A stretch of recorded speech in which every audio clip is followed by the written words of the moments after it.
Alright, in this installment of the Questbridge kind of like writing guide series, I'm going to be discussing Essay 2. This is one of the longer essays in the National College Match application for Questbridge. The other long essay that you'll be writing is one that I've discussed in another video, and that's Essay 1, which is usually referred to as the biographical essay, where you talk about yourself, your life story up until your application to Questbridge. So hello again, and this will be the video on Essay 2. So just a short introduction to Essay 2 and basically what you're going to see on the essay in the application. In the video, I'm actually going to be reading my own essay, which I'll show on the screen, because everything that was essential to the biographical essay is essential to this one.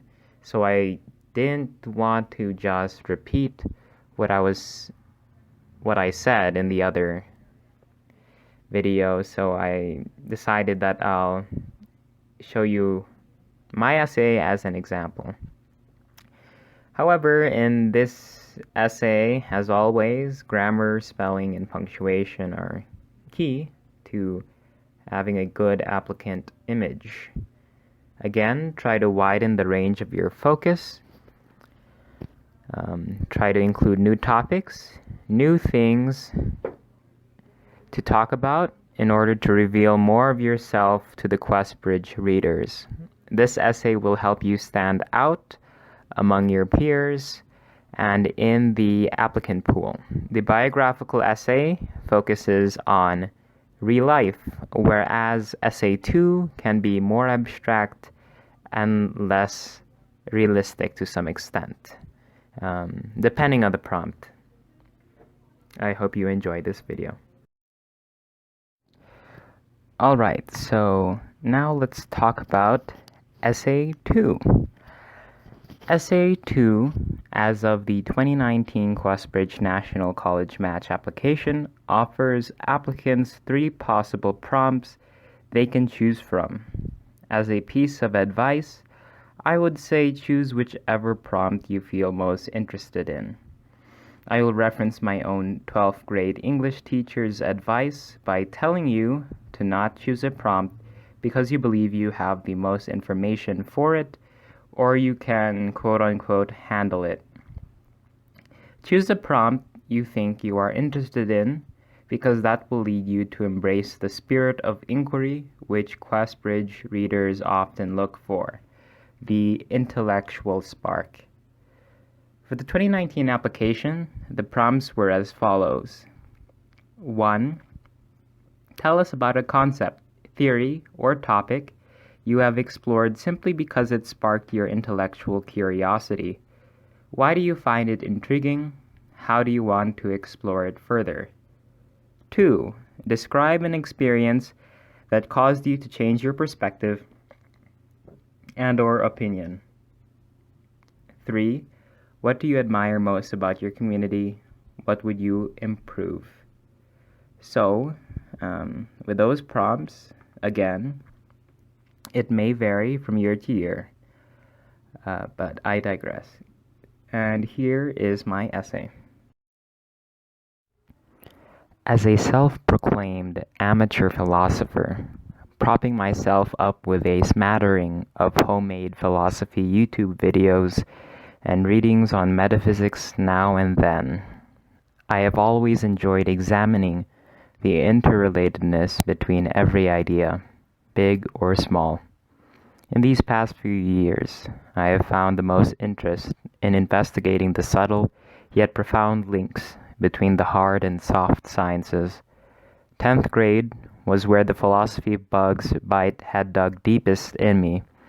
Although the head news editor, when our school's newspaper decided on releasing a literary anthology for the year, I jumped heavenward for the chance to include what can only be called a nerd's 2 cents.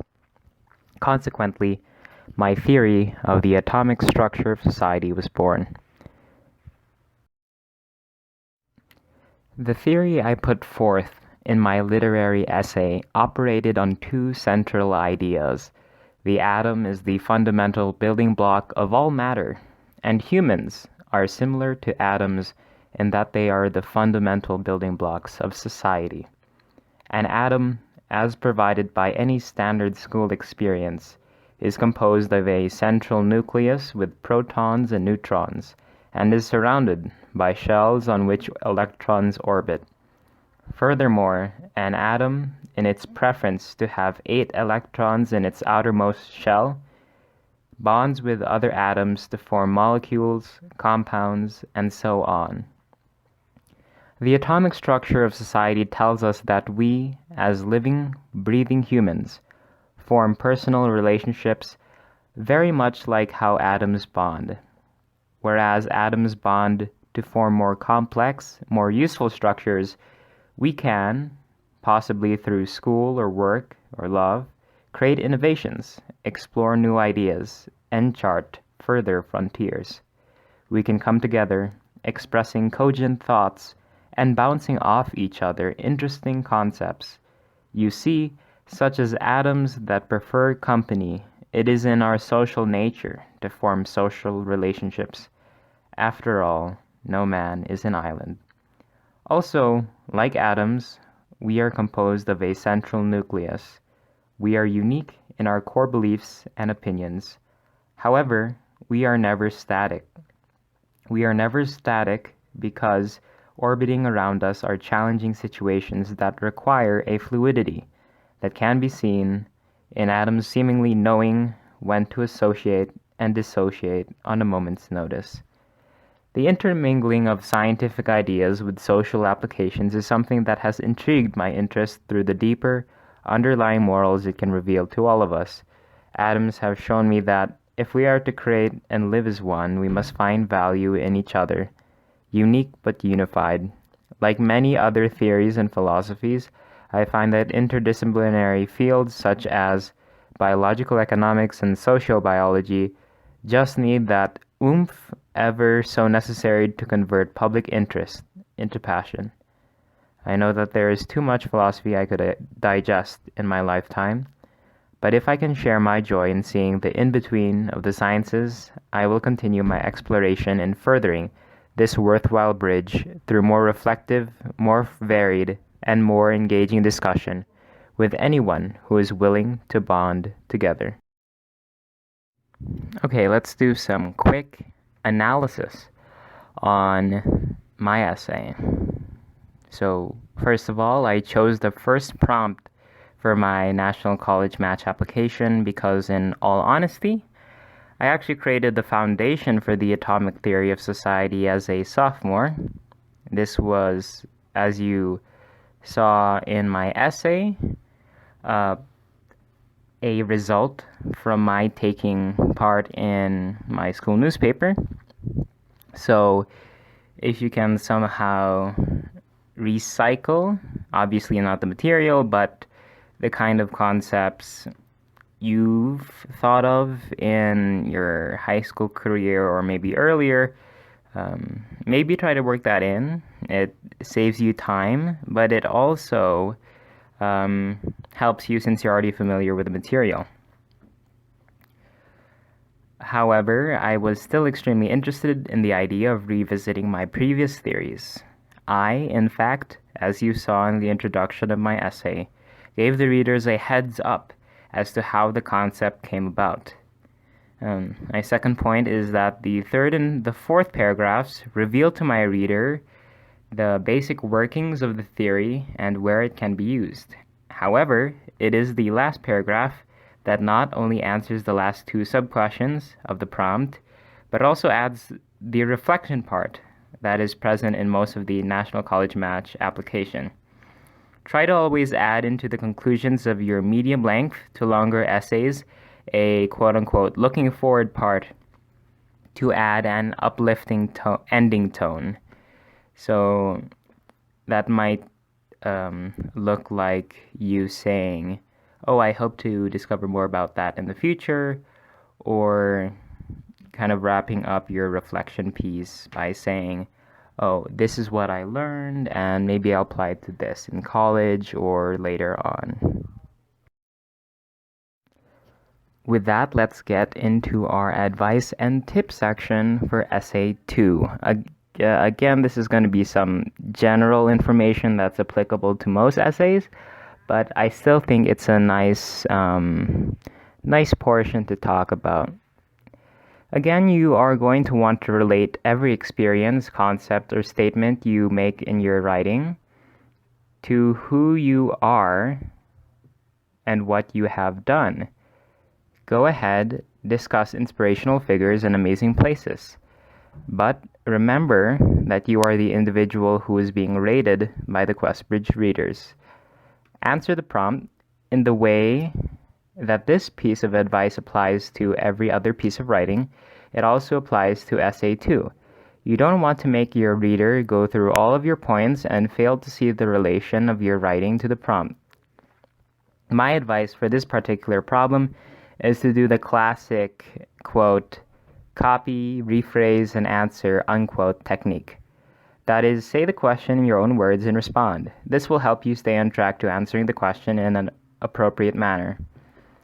Let your writing's content be you and its composition be you.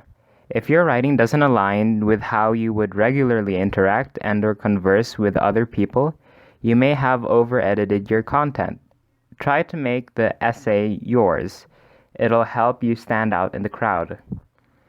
Find the unique points in your academic career. Because there are so many applicants vying for the title of Questbridge Math Scholar, you really want to try to stand out. Let me tell you, however, that this doesn't mean you should fabricate or make up things to make yourself appear to be what you're not. To illustrate, say you wanted to write about being on the soccer team. I can tell you right now that there might be hundreds, if not thousands, of high school students that might also be on their school soccer team. So try to find a unique point about your own soccer team. Did your team have a volunteering opportunity that was particularly transformative? Did playing sports relate to your academic goals? Try to find unique and interesting points like that to touch on in your essay. So that leaves me with my thank you. So thank you for supporting the series on the major writing portions of the Questbridge National College Match application. At this time, I don't think I will post any more videos on the content of the Questbridge application because I've already gone through the major writing sections of the Questbridge National College Match application. Obviously, there are very minor writing sections that I didn't touch on, but I do believe that they're mostly self-explanatory, but with applying the general principles of making sure your grammar, spelling, and punctuation is in check, and making sure that everything you write down applies to you and your personality and your aspirations, then you should be fine. I might, however, share with you guys my own experience with Questbridge in another video and why I think Questbridge is so great. Please check out my other videos that I've made on the Questbridge writing portions. As a side note, I might be doing a scholarship/college essay 101. Thank you.